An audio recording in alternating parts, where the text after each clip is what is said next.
What's up, y'all? It's your girl, Carrie Hilson. Hey, what's happening, homie? This TIP, man. Yo, what's up? This Big Boy. Y'all know what time it is. Live from the West Coast. You already know you checking out Hard Knock TV. You heard? Yeah, what up, though? This is Common, and right now you checking out Hard Knock TV. You watching Hard Knock TV, you understand? Learn at you, yacht. I've known Q-Tip since we were about 2 years old.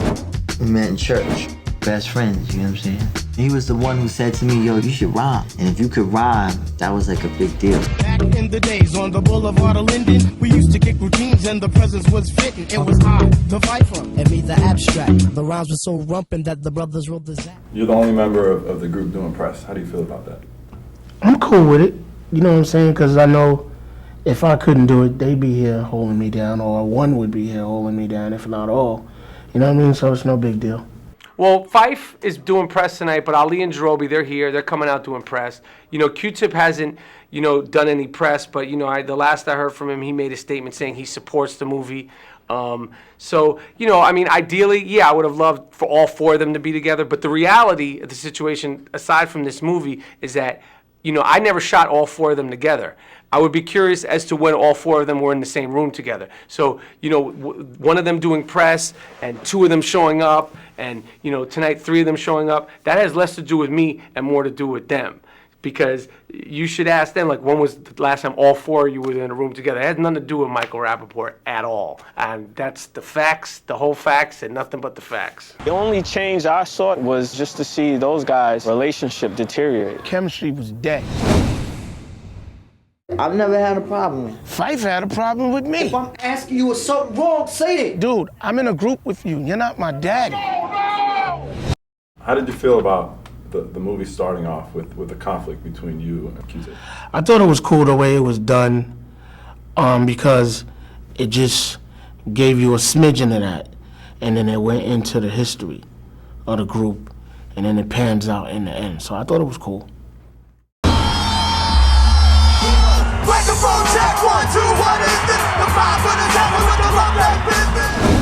Nothing was touching Tribe. Myself, Kanye, we wouldn't be here, man, if it wasn't like for Tribe albums. I'm Mario Andretti on the Momo. Ludicrously speedy or infectious with the slow-mo.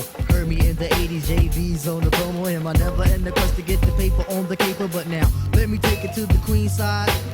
I'm taking it to Brooklyn side. All the residential questions who invade the air. Hold up a second, son, cause we almost there. Anything that you think the movie's missing as far as portraying the legacy of Tribe?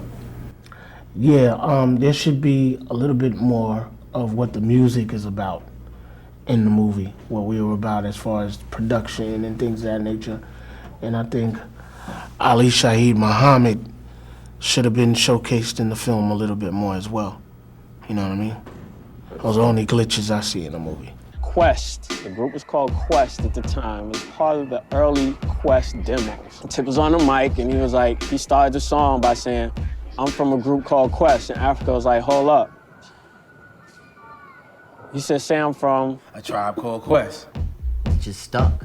Now I'm from the Tribe Called Quest. And I'm here tonight with the Jungle Brothers. And we're about to get in this thing called Black is Black is Black is Black Hair. I said, yo, get your shine on this record. I was very adamant about say your name. Say your name, say the name of your crew, and do your rhyme. By the way, my name's Malik, the 5-foot freak. They say we get together by the end of the week.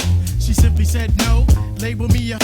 I said, how you figure? My friends tell me so. I hate when silly groupies wanna run their yap. Word to God, hun, I don't get down like that. In the statement of the press release, you said that you experienced some of your most creative highs and lows of your life. Right. To this documentary. Could you elaborate what some of those were? Yeah, making the film Beats, Rhymes, and Life, The Travels of a Tribe Called Quest, it took a lot out of me. It gave me a lot. It gave me a lot of pleasure, shooting it, talking to people about A Tribe Called Quest and the golden era of hip-hop, and being around people that I've admired so long, like De La Soul and the Jungle Brothers and Pharrell, and having them be so open and candid. That was the easy part. Being on stage with them shooting, that was exciting. But piecing together the movie, the editing process was brutal because I was given so much great footage right off the top, and I knew that there would be no excuses. But sifting through all that stuff and trying to put together a story that was beyond what I had initially imagined was a challenge. It's par for the course when you're making a movie, but that's what it was. And dealing with the group and dealing with the group as individuals, which is what I did for the most part, was hard because I'm telling a story from 4 people's point of view that spans over 20 years, and each one of them has an opinion about it. And each one of them, is telling me the story differently. And I'm trying to piece it all together and kind of be respectful and insightful to each one of their point of views. It's a lot to deal with. You can. Yes, you can. Can I kick it? Yes, you can. Can I kick it? Yes, you can. Can I kick it? Yes, you can. But people didn't look at them as weirdos, you know what I mean? They looked at them like the Miles Davis of hip-hop type, like, oh, okay, you know what I mean? They just know about some that we're obviously not up on. I think of being on the F train in Queens, on the way to Manhattan to the studio, 25th Street, writing my rhyme on the train. By the time I got to Battery Studios, I walked in there, I was a little late. So I'm like, yo, what up, fellas? Yo, I'm ready to get busy, what's good? Yo, the mic's waiting for you. So I went in there and spit my verse. And then I just remember walking back into the control room and everybody being like, yo, son, oh, you've arrived. Yo, microphone check 1, 2, what is this? The 5 for the 7 with the roughneck business. Will Tribe ever make another album? Will they ever make music? Do you think there's a chance of that happening? I don't know, man. I really don't know the answer to that question. I know we're friends at the end of the day. And Q-Tip and I definitely mended our friendship. You know what I mean? So that's the start. You gotta start off with that. Because, if we're not cool, we force ourselves to do a so-called album that we owe the record label, and it doesn't sound, if we're not cool, it's gonna leak into the music, and our fans are gonna be disappointed.